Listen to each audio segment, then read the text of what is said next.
Hi, this is Tim O'Brien, and I'm going to share with you the two most important things when it comes to first impressions.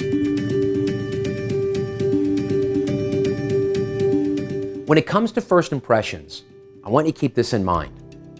When somebody meets us for the first time, in 1/4 of 1 second, they make up their mind about us, good or bad. Our first impression is more important than the next 11 combined.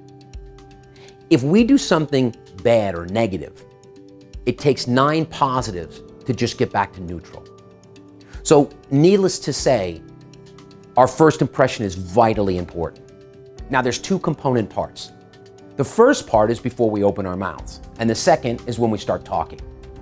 So when it comes to before we open our mouths, you got to think about how you look, how you're dressed, right? What kind of message are you sending? Now, I'm in a suit and tie, but I'm not suggesting that you have to be dressed in a suit and tie. But what you have to think about is 2 things. First, what is your brand? And does your wardrobe, does your dress, does the way you're groomed support the brand you want to project? And the second thing is, our wardrobe is not necessarily for us. It's not about always dressing comfortably, the way we want. Because when it comes to branding, it's about our target audience. So what's really important is we have to take into consideration the expectations of our target audience. I'll tell you a great story that I think just drives home this point really well. So I'm a member of a club downtown called the Jonathan Club. And I'm in the locker room, and my locker is next to the exit. And one day, a young man who I know comes walking by, and it's the end of the day, and he has his tie undone and his jacket slung over his shoulder and his shirt undone. And he looked okay. I mean, he didn't look bad by any stretch of the imagination. But as he was walking by, I looked and I said, "Boy, you must be a millionaire." And he looked at me, and we know each other, and he kind of laughed and said, "Why do you say that?" I said, "Well, the way you're dressed leaving the building." He's like, "It's the end of the day." I said, "Yeah, but you're going down to the carport, and you could meet the most important opportunity there because of the clientele at this company. And that's the impression you want to project?"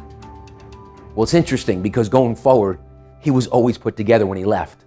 Now, I'll tell you something else that's also interesting.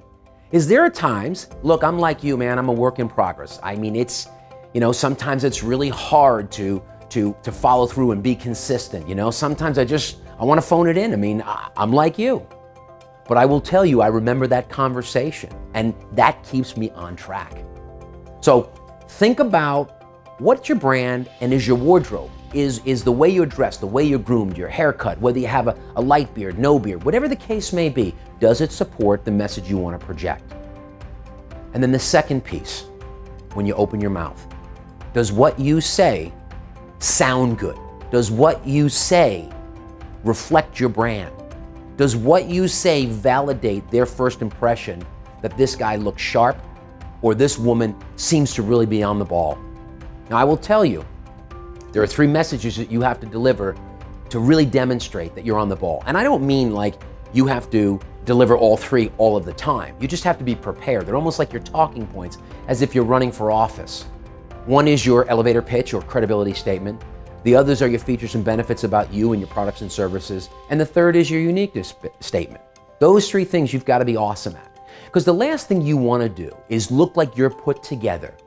And then all of a sudden somebody asks you a question, and it's kind of like the Charlie Brown, want, right? The teacher in Charlie Brown. It's the last thing you want. You want the words you speak, your tone of voice, everything to support people's first impression, which they make based on how you look before you ever even open your mouth. So those 2 things are intertwined, and you want to be on the top of your game on each of those.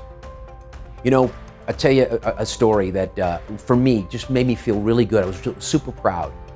I was having a lunch meeting connected to a charity event, and I was visiting with the president of the Los Angeles area Union Bank, who was the chief sponsor of the fundraiser. And we'd never met each other before, and he came in, we sat down for lunch, and he looked and he said, "So tell me about you, what do you do?" And I delivered my credibility statement, my elevator pitch. At the end of which he smiled and he said, "Yeah, you do." And I just remember it was, because I told him, I specialize in personal branding, teaching people how to position themselves as the person to see with their target audience. And I work with people like you and like me and business coaches, financial advisors, insurance people who are really already successful, who want to take their games to the next level. And then I gave him an illustration of the kind of results we get. Now, it might sound practiced as I'm talking to you right now, but really it was very conversational. At the end of which he said, "Yeah, you do." And I took such pride in that, because what it meant was it was a bullseye. That I looked the part, he had a certain expectation, he then asked me a question, and I delivered on it. And that's really super important to me. So when it comes to first impressions, pay attention to what you're dressing, how you're dressed, how you're groomed, right? Think about what your audience's expectations are. And then when it comes time to talk, are you ready? Those two things have to be tens in order for you to have a really fantastic or make a really fantastic first impression.